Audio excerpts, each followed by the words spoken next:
Good evening, Mr. DeRosa. I have some papers to pass out before I start speaking, so please do not start the clock yet. Give them to our secretary and she'll pass them out. That way you won't have to stop talking. You can pass them to everybody over here. Yeah, she'll pass them.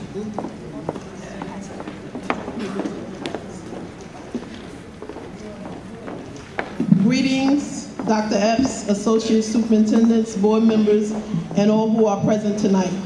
Tonight I will be sharing with you the testimony of Darrell Scott, spoken before Congress on behalf of his daughter, Rachel Scott, who was murdered at Columbine High School in 1999 by two of her school classmates.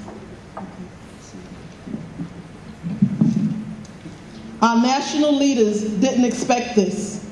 On Thursday, Darrell Scott, the father of Rachel Scott, a victim of the Columbine High School shootings in Littleton, Colorado, was invited to address the House Judiciary Committee's subcommittee.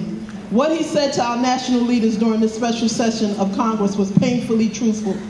They were not prepared for what he was to say, nor was it received well. It needs to be heard by every parent, every teacher, every politician, every sociologist, every psychologist, and every so-called expert. These courageous words spoken by Darrell Scott are powerful, penetrating, and deeply personal. There is no doubt that God sent this man as a voice crying in the wilderness. The following is a portion of the transcript. Since the dawn of creation, there has been both good and evil in the hearts of men and women. We all contain the seeds of kindness or the seeds of violence. The death of my wonderful daughter, Rachel Joy Scott, and the deaths of that heroic teacher and other 11 children who died must not be in vain. Their blood cries out for answers. The first recorded act of violence was when Cain slew his brother Abel out in the field. The villain was not the club he used. Neither was it the NCA, the National Club Association. The true killer was Cain, and the reason for the murder could only be found in Cain's heart. In the days that followed the Columbine tragedy, I was amazed at how quickly fingers began to be pointed at groups such as the NRA.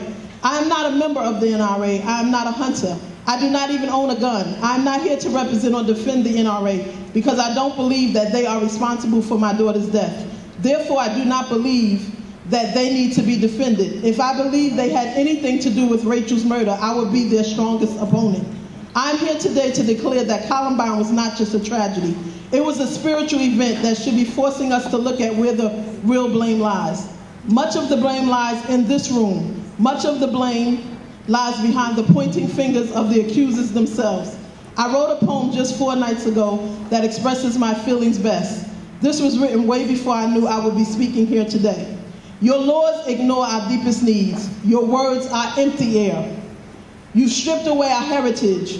You've outlawed simple prayer. Now gunshots fill our classrooms and precious children die. You seek for answers everywhere and ask the questions why. You regulate restrictive laws through legislative creed, and yet you fail to understand that God is what we need. Men and women are 3-part beings. We all consist of a body, mind, and spirit.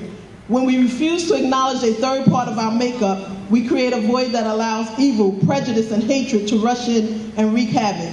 Spiritual presences were present within our educational systems for most of our nation's history. Many of our major colleges began as theological seminaries. This is a historical fact. What has happened to us as a nation? We have refused to honor God, and in so doing, we open the doors to hatred and violence. And when something as terrible as Columbine's tragedy occurs, politicians immediately look for a scapegoat such as the NRA. They immediately seek to pass more restrictive laws that contribute to erode away our personal and private liberties. We do not need more restrictive laws. Eric and Dylan would not have been stopped by metal detectors. No amount of gun laws can stop someone who spends months planning this type of massacre. The real villain lies within our own hearts. As my son Craig lay under that table in the school library and saw his 2 friends murdered before his very eyes, he did not hesitate to pray in school. I defy any law or politician to deny him that right. I challenge every young person in America and around the world to realize that on April 20th, 1999, at Columbine High School, prayer was brought back to our schools. Do not let the many prayers offered by those students be in vain. Dare to move into the new millennium with a sacred disregard for legislation that violates your God-given right to communicate with him. To those of you who would point your finger at the NRA, I give you a sincere challenge. Dare to examine your own heart before casting the first stone. My daughter's death will not be in vain. The young people of this country will not allow that to happen. Do what the media did not. Let the nation hear this man's speech. Please send this to everyone you can. Thank you, Yvonne. Bernadette Fernandez. Bernadette Fernandez. Is that you?